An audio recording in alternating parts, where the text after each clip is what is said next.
A bunch of random words before the intro begins. I'm Gloria Borger, and you're watching Poo News.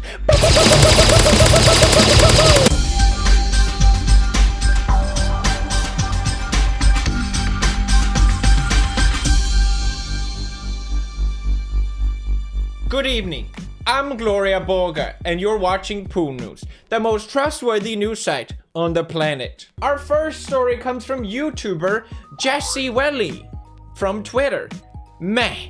Remember when VidCon was good? Now it's just big commercial, trying to make money off creators. FaceBanks added, VidCon's garbage, bro.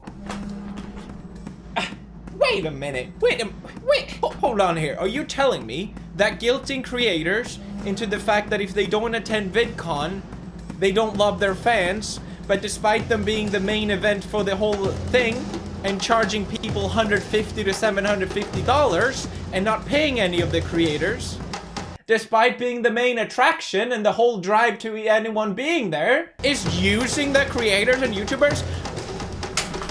I am Gloria Borger, and I'm not supposed to give my own thoughts into the Poo News. I'm supposed to remain unbiased, but this seems a little strange to me. Jesse, come on. It's always been like this. Everyone knows this. I personally prefer packs because they do a really good job at making it a good experience to meet your fans, and there's an actual event on the side as well. You go to VidCon and there's nothing there. There's nothing to do. There's no real fun attraction. It's literally just a bunch of kids hoping to spot YouTubers. I honestly think the closest simulation to hell is me being at VidCon. You just hear screams, just huge shrouds of shrieks coming. And you're like, what? I am in hell. Sorry, I just used this news to rip on VidCon. I don't have anything personal against it, but it's always been like this. And people will always keep attending VidCon just for the sake of feeling relevant, feeling like finally someone cares about me.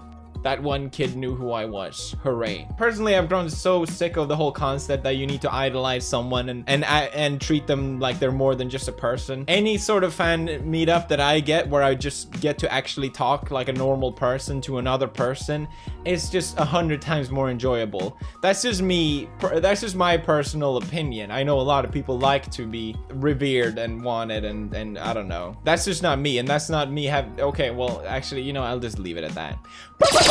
YouTube announced their new YouTube Red programs, and it would seem that there's no YouTubers. Oh my god, they should just remove the U from YouTube already. A lot of people got really mad about this. The only real YouTubers were the slow-mo guys. We got Kevin Hart, Will Smith, Demi Lovato. They got their own YouTube Red shows now. If you watch the latest YouTube Rewind, you understand that there's such a disconnect between what YouTube wants to be and what YouTube is. YouTube is becoming more like TV. People have really been complaining at YouTube for years. Over 5 years, people have been saying, just remove the U from YouTube because you're not really YouTube anymore. But it just keeps on going in that direction. It just keeps going, and simultaneously, you now have TV stars and movie stars, like big ones like Will Smith, wanting to become YouTubers, very clearly, trying to grow an audience here, and other TV stars as well. I find that very interesting. I wonder if in the future, will people go to Hollywood to try and become YouTubers? But it's the whole shift between two different worlds meeting is really interesting. In YouTube's defense, they did make a lot of shows with creators already. I imagine they weren't that successful. I was told that Scare PewDiePie was one of their best ones. Hooray! For me, Scare PewDiePie was a great idea because it made a lot of my audience buy YouTube Red, and if you buy YouTube Red and then watch my videos, I get a better cut instead of just someone that watched an ad or has ad block or whatever. So from a business model, it really makes sense. It's honestly a great idea that I'm honestly all for. We all know what happened with Scared PewDiePie, whoever's fault it was, it doesn't matter, it's besides the point, but I can't hate on them for doing this. I feel like they're just trying out something new. Right now, there isn't enough incentive, in my opinion, to buy YouTube Red. It's also not available in a lot of countries. At least if they give you some more shows, even though they are just trying to be Netflix in a way, at least if they give more incentive, it might give more people into the idea of getting YouTube Red, because it is a good thing.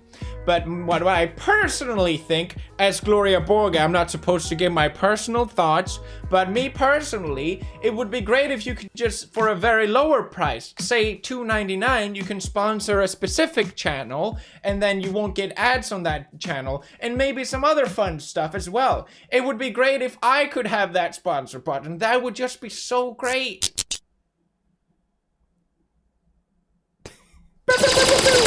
Which brings me to the final topic, which we'll discuss a little further. Some Twitter weasel posted yesterday, imagine having a contract set with Disney, Netflix, and YouTube that assured you vast wealth, international recognition for playing video games for 10 minutes a day, and the only condition was you not say the N-word. This is based off an article from the Daily Dot. PewDiePie blasts YouTube's ad revenues, says he's just a hat salesman now. So the article that this tweet is based off isn't even true as well. Anyone that watched that video, my last Pew News, knows this. I see this often on Twitter. People sort of twist the facts of what's actually reality to get more retweets, essentially. And more retweets means it's true, right?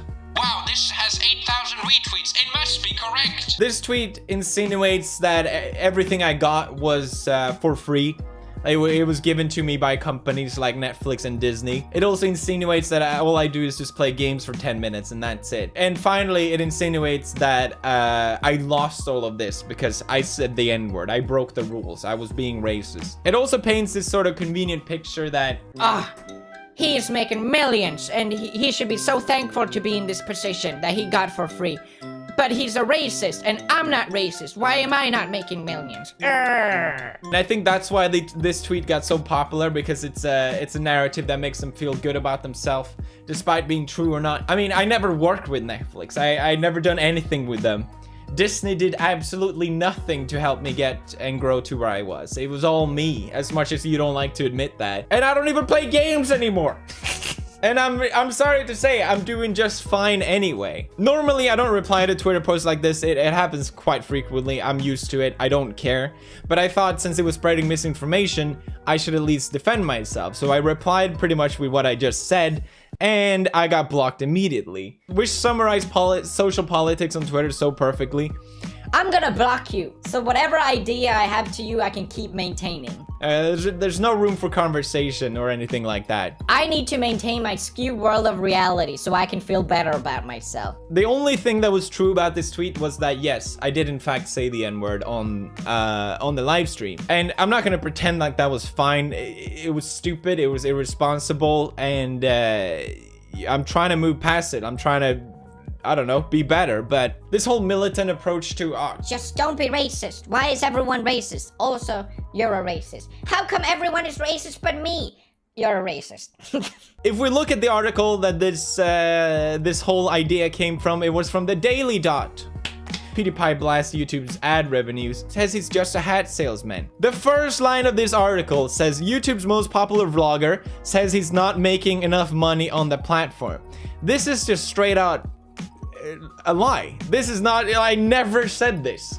It insinuates that I'm complaining that I'm not making enough money, which of course makes me look in a bad light. Everyone knows I already make a lot of money. If I start complaining, oh, I'm not making enough money, of course that makes me look stupid. And I didn't even say this. So already right off the bat, you're slandering and spreading misinformation. And if you read further down, it said a sarcastic PewDiePie. Okay, so now you can say that it's sarcasm. How convenient. It also mentions Paul says in the vlog in reference to Paul with thick sarcasm. What a great article. Josh Katzowitz. Josh, let me just tell you with the thick sarcasm.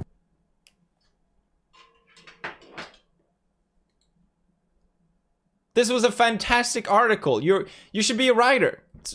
I don't care if people hate me. I don't have this whole thing I have to be friends with everyone. At least hate me for the right reason. Don't skew facts and come up with different things just to make yourself feel better about how bad I am. I am bad. I'm not good. I'm not perfect. I never pretended to be. It's silly to me how grossly exaggerated this whole thing always becomes. Because it gets more clicks. It gets more retweets. Doesn't matter if it's true or not. Last but not least, ad revenue is bad. It's inefficient, it's unstable, and unsecure model of revenue. Most YouTubers don't sustain themselves purely from ad revenue, and most people wouldn't be able to do YouTube just from ad revenue. It's just not enough income unless you're uploading very frequently. That doesn't mean I still don't make any money off YouTube. Mr. Beast even said himself, ad revenue really does suck. I make more off a single brand deal than my whole monthly check. My point is that it's inefficient. I'm not saying, oh, boo-hoo, I'm not making enough. I'm just saying it's not a great source of revenue. Thanks to everyone that did support the merch. We almost sold 20,000, which is insane. I'm super proud of it. I wanted to do something that wasn't so obviously just PewDiePie and something that I would actually wear myself. And I'm so glad a lot of people enjoyed that idea as well, because I had really fun designing this, even though it's very simple. I look forward to doing more stuff like this in the future. Ass is out on Nintendo Switch. It's a real game. A lot of people don't seem to understand it's an actual game. You can check it out. Make your own levels. I'm going to be playing your levels very soon in a video. So make sure you check it out. Link in the description. I'm Gloria Borga, signing up.